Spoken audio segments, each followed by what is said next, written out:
Let's talk about uncertainty and its related concept error. You might think that science has got nothing to do with uncertainty or error. Science should be about knowing things and being sure of things. And indeed, scientists are confident about many of the theories they have and are very accurate in many of the observations they make. But scientists are always wanting to be aware of the limitations of their theories and the limitations of their data. So good science depends on understanding uncertainty and error. These concepts are distinguishable. Uncertainty involves inevitable uncertainty involved with the measuring apparatus, the theoretical framework for an observation, or the physical universe itself. An error is something a little different. Usually when scientists talk about an error, they're not talking about mistakes, as we might do in everyday life. They're talking about errors associated with measurements or observations that are to do with limitations of the measuring apparatus, or the telescope, say. So we can distinguish these two things. They're built into science and they're completely unavoidable. Science is never perfect, and science is never absolutely confident, 100% of its conclusions. This level of contingency is unavoidable, and it's not a problem. It just means we move towards greater certainty, and we must always pay attention to the errors. Astronomy is in a particular situation within the fields of science because astronomy does not work as a laboratory with direct control of the experiment. Experiments in astronomy take place trillions of miles away, at the minimum. That's 1 light year. So astronomy is based on remote situations and remote sensing of those situations. As a result, the uncertainties in astronomy are perhaps larger than in other scientific fields where a laboratory is involved. In some situations in astronomy, we are quite unsure, especially in a new regime. We talk about an order of magnitude uncertainty, which means a factor of 10. The answer could be 10 times smaller or 10 times larger than our first guess. This seems almost like we don't know anything at all, but in a new regime, and in a universe that spans dozens of orders of magnitude of scale, sometimes this is where we start. As astronomers refine their measurements, in many cases they're quite happy with a factor of 2 or 50% uncertainty. For an observation such as the number of stars in a galaxy or the size of a star, this is a reasonable estimate. It can tell us quite a lot. It's hard to do much better. And in many fields of astronomy, something with 10% precision or accuracy is about as good as we can get. Remember, we're dealing with limited amounts of information from objects that are very faint or very far away, and so 10% or 5% accuracy, such as for the expansion rate of the universe, involves an enormous amount of work even to reach this level. These are the realms of accuracy in astronomy, and we are gradually moving towards precision. There are some measurements in astrophysics where the accuracy is 1% or 2. The age of the Earth, for example, is known with a precision of less than 1%. We can talk in general about 3 different forms of uncertainty, or limitations that occur in science, in all fields of science, not just astronomy. The most important, and perhaps the trickiest to diagnose, is a conceptual limitation of science. For example, we may make a false premise about a theory or an observation. We might confuse causation with correlation, something we'll talk about more. Or our powerful pattern recognition apparatus might lead us to infer a pattern where none actually exists. Remember, we're conditioned to do this. If we were hunter-gatherers and we thought we saw a pattern of a leopard hiding in the underbrush and we were wrong, then we just got a fright. If we didn't see the leopard when the leopard was there, we were lunch. So we're built to recognize patterns very powerfully, and sometimes in science this can lead us astray. The second level of limitations in science are macroscopic, associated with our observations, our measurement apparatus. There is no perfect set of data in science. Simply doesn't exist. Every measurement has limitations. Every data set is finite. And so there is uncertainty associated with those limitations. We can do our best to improve the observations, to improve the instrument, the apparatus, make a bigger telescope, a more accurate detector, but we can never completely overcome those limitations. The third level of limitations in science are microscopic, and these are profound because they're associated with quantum uncertainty in the microscopic world.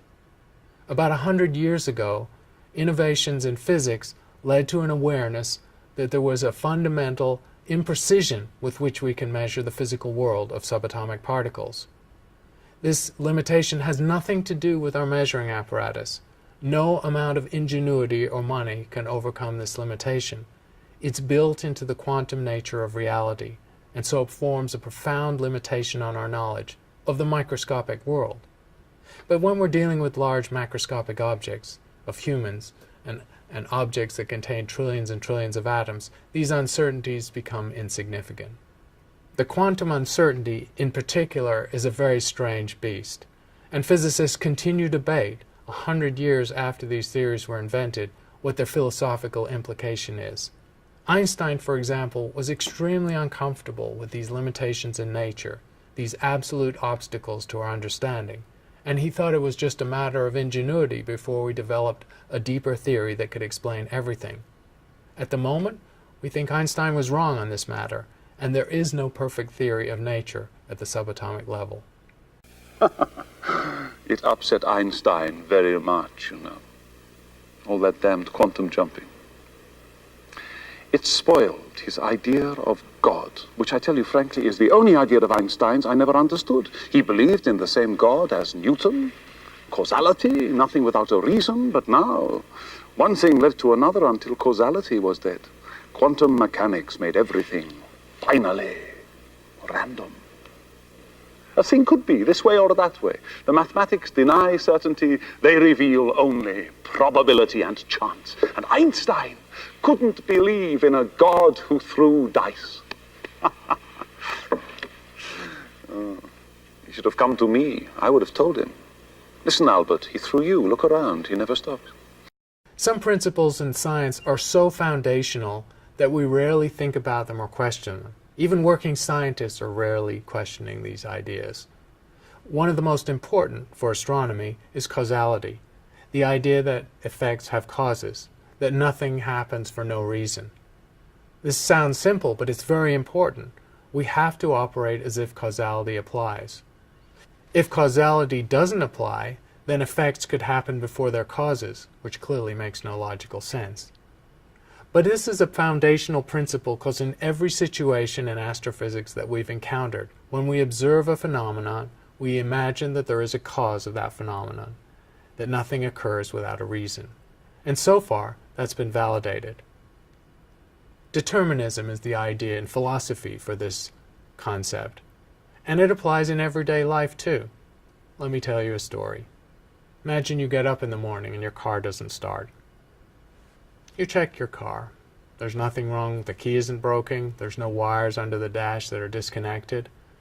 The lights haven't been left on all night. The battery seems fine. But your car just won't start. It's frustrating. But you get your friend out of bed, your roommate, and he knows about cars more than you do, so you get him to look at the car. And he does things that you can't do. He goes under the hood, checks more wiring, looks at your key, looks at the ignition, and after working for an hour, gets exasperated and says, I can't see anything wrong. Your car just won't start. You're not very happy with this explanation, so you call the dealer. And because your car is still under warranty, they show up in an hour with a fancy van and a lot of high-tech equipment. The dealer, wearing his fancy uniform with the logo, spends at least an hour on your car. And he's testing this and he's testing that, and at the end of his time with his hands dirty and some frustration on his face too, he says, I'm sorry, I have tested everything. I can't find anything wrong. Your car just won't start. What I'm asking you is to imagine you're in this situation. How would you react to this information? I think you, like most people, like me, would say, that's unacceptable. That's wrong. There's obviously something wrong with your car, and this person is just not smart enough to find it. It's unacceptable for us to think that situations arise for no cause or for no reason. So we all, in fact, operate as determinists in our everyday life, and science uses this as a foundational principle. In the realm of philosophy, however, determinism has a dark side. Determinism means that every effect has a cause. And the logic of this means that things are predictable, because a cause has an effect, and so on. Newtonian gravity and the mechanics of everyday objects that Newton developed into mathematical theories we're presumed to be able to predict the behavior of everything in the universe.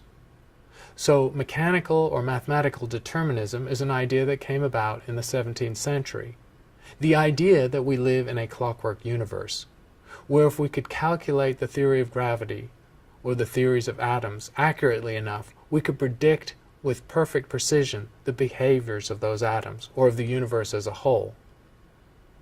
Now, we've never shown any sign that we can do this, but at the time philosophers rebelled strongly against Newton's theories. They considered that this might rob us of free will, because if the universe is completely deterministic, everything is preordained, and there is no free choice, and there is no free will. This profound philosophical debate has not entirely disappeared, but it dissipated, of course, when we realized that the quantum world has uncertainty built in on the ground floor. For a more routine, everyday example of this, let's look at the distinction between causation and correlation. We think that things happen for a reason, and it's the job of science to find out that reason and make a physical explanation. But we start by dealing with data, and data is not always obvious when it speaks to us. Let's look at a graph where we're plotting data of two quantities that we can measure. It doesn't even really matter what these quantities are. And we put them in a scatter plot on a graph. As we make more observations, each observation becomes a point or a data point on this graph. And we're looking for a pattern. We might have a pair of observations where it's a scatter plot. Thrown down at random, there seems to be no rhyme or reason, no pattern to this set of dots. But perhaps as we gather more data, it seems that they follow a straight line. There's a slope we can fit through this straight line, and we would say that these quantities are correlated, that they seem to be mathematically related. If it's a straight line, it's a linear relationship. But perhaps we gather more data, and the graph subtly changes to the point where we can no longer fit a straight line through the points. At this point, we have to reject that model, a linear relationship between the two quantities, in favor of a different model, a nonlinear relationship, a different form of mathematics that relates them, and presumably a different physical theory underlying that mathematical relationship. But notice how difficult and subtle this process is. How do we decide, in the absence of a final answer, how much is enough data to test for a correlation and the distinction between correlation and no correlation at all? How do we decide we've explored enough range of the parameters to encompass the possibility that the relationship might not be the simplest one we can fit through the data? When you fit more complex relationships or curves through data points, you have more variables, what scientists would call degrees of freedom, and there are more different models you can fit to your data, making you less certain that any one of those models is correct. So these are all issues scientists have to deal with when they make observations of the world and explore their data, which is how they do it in graphs like this. Science isn't perfect and can never be perfect. There's no such thing as perfect data, and there's no such thing as absolutely certain conclusions to be drawn from a scientific theory. The limitations of science occur at different levels. One level is conceptual, where we might confuse correlation with causation, or we might not justify the premises that underlie a theory. The second level is operational, based on our measurements. There's no such thing as a perfect measurement. Scientists always want more and more measurements because there are errors or uncertainties attached. When scientists talk about an error, they're not meaning a simple mistake.